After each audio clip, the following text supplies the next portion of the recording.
Ini pernah direncanakan oleh suami istri di masa lalu, dituliskan di dalam kitab yang sangat populer. Persoalannya, begitu ibunya mengandung, istrinya mengandung, lahir anaknya usia 2 tahun, maaf, mereka punya rencana, anak ini insya Allah kita akan didik jadi lebih baik, keluarga kita lebih baik, anak ini akan jadi ulama. Qadarullah usia 2 tahun ayahnya meninggal. Ini kisah nyata. Ibunya ingat, saya tetap pertahankan untuk berubah jadi lebih baik. Walaupun ayah tidak ada, saya single parent. Saya rawat anak ini sebaik-baik. Usia 4 tahun, anak ini, maaf ya, terkena penyakit buta permanen. Hijrah tidak akan sepi dengan ujian. Suami meninggal, single parent, anaknya kemudian buta permanen. Apa yang dilakukan oleh ibunya? Ibunya tetap berpedoman, Allah pasti akan berikan yang terbaik. Anak ini kemudian terus didoakan, bangkit di malam hari, perbanyak kemudian tingkatkan ibadah. Ingat ya rumus ini, orang tua yang rajin ibadah maka boleh jadi kebaikannya akan diturunkan pada anaknya.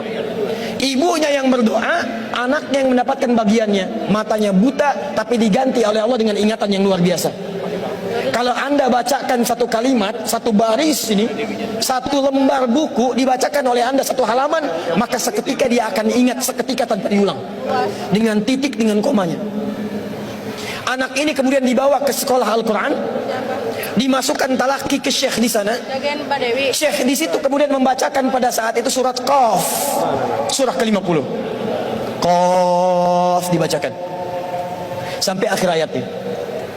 Anak ini anak yang paling kecil teman-teman, mata buta, nggak bisa ngelihat. Teman-temannya berada di atasnya usianya, ada yang 6 tahun, 7 tahun, dia 4 tahun. Ustaz Adi itu Begitu selesai membacakan, kata syekhnya, lihat kalimatnya. Man hafidha ala zahri qalbi. Siapa yang hafal apa yang tadi saya bacakan, hafalan di dalam kepalanya, bukan di luar kepala. Hafal di luar kepala masih belum hafal. Kata syekhnya, hafal di dalam kepalanya. Tiba-tiba saat semuanya diam menyimpan tangannya begini, anak yang buta tadi mengangkat tangannya mengatakan, hafidhu ala zahri qalbi. Saya sudah hafal.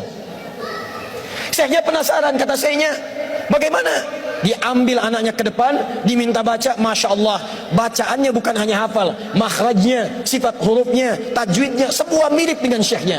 Kata syekhnya, minal an tadrusul hadis. Dari sejak sekarang, ananda mesti belajar hadis, karena Quran itu dijamin kemudahannya, hadis yang tidak ada jaminan.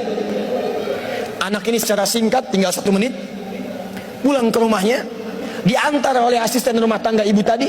Begitu nyampe di rumahnya, wajahnya gembira, mengatakan pada ibunya, Ummi, ibu, tadi saya dipuji oleh saya begini, ada kejadian begini, saya seperti ini. Kata anak ini, minal an uridul hadis.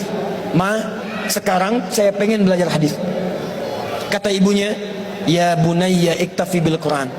Anakku sayang, kamu punya keterbatasan, supaya kamu nggak capek sekarang Quran dulu, baru setelah itu hadis.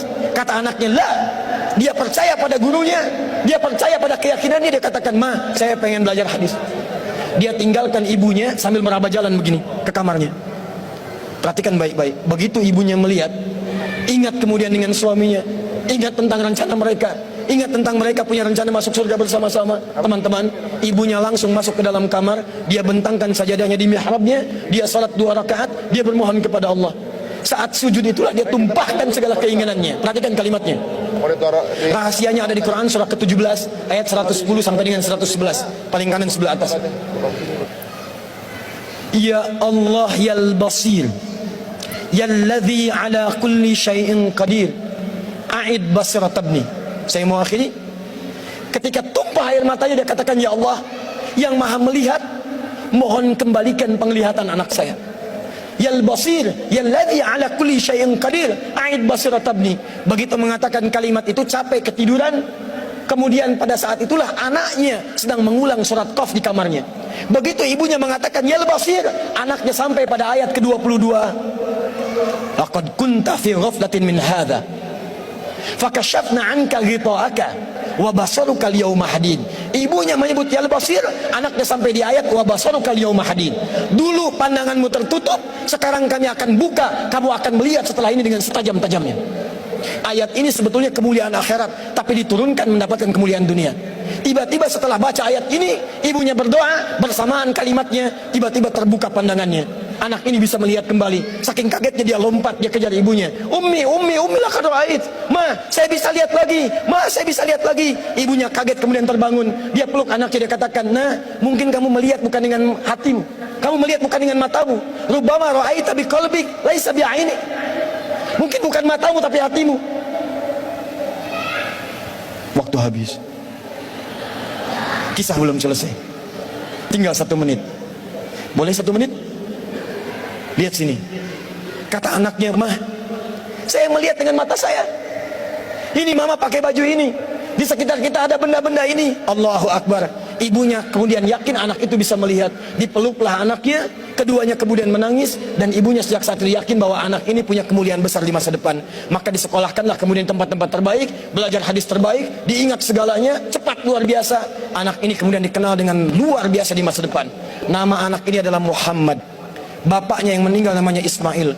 Kakeknya namanya Ibrahim. Kakek buyutnya Al-Mughirah, yang buyutnya Al-Bardizbah. Tinggal di kecamatan Ju'fah, di Kabupaten Bukhara, Provinsi Khorasan, negara Uzbekistan sekarang. Kelak di kemudian hari, dia dikenal dengan nama daerahnya Bukhara, dengan Al-Bukhari. Itulah kisah Imam Al-Bukhari.